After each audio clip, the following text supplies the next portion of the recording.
Hello and welcome to Good Grief. Today we're going to answer a question from a subscriber who wrote in asking if we can explain the difference between compassion fatigue and when it's necessary to seek out a professional therapist.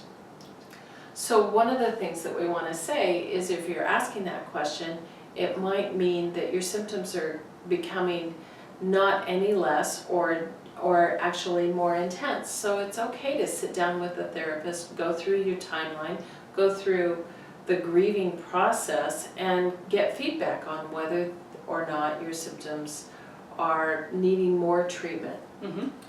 At the point that we're going to kind of discuss at what point do you maybe seek out a professional therapist. The first one is sleep. If you're finding that you just want to sleep all day, if you want to stay in bed because it seems so overwhelming and so difficult and almost tiring to get out of bed, that's a good indicator that you might want to look into that one further. Right, or if you're not able to sleep at night, if you keep waking up like 2 or 3 times or sometimes 4 times, or you're having difficulty even going to sleep, so that's also a sign. Another sign is just your energy level. If your energy level isn't even coming back to what it was before this loss, then you want to make sure that you're getting help to make sure that the energy level does come back.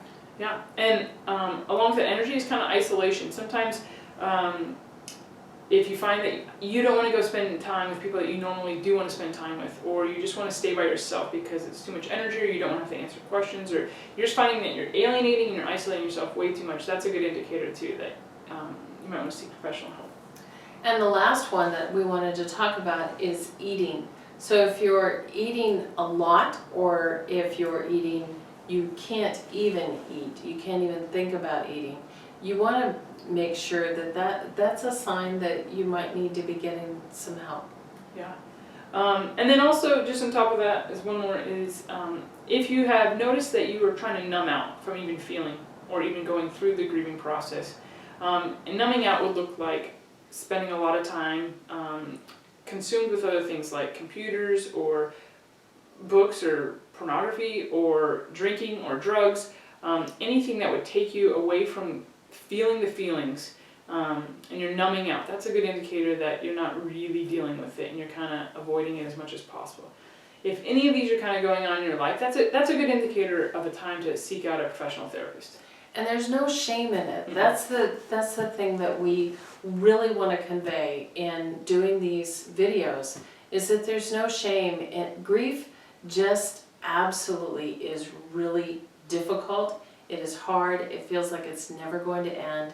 It will end. It will subside. It will get to a lighter shade of gray. But there's no shame in needing help and seeing if a professional can help you move along. Yeah, and also along with that, I've heard from so many people through this website that they feel that society and the world tells them that they should be through this by now and they should move forward and shouldn't be struggling with this, and that's just not true.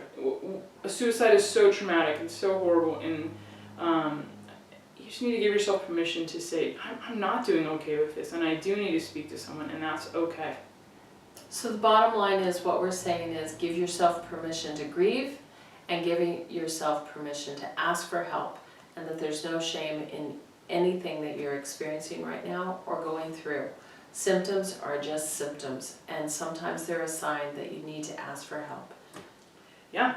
If you have a question and would like to ask us to discuss it further in a future episode, please do so. Get a hold of us in the contact section on the website, and we would love to answer anything that you would like us to clarify.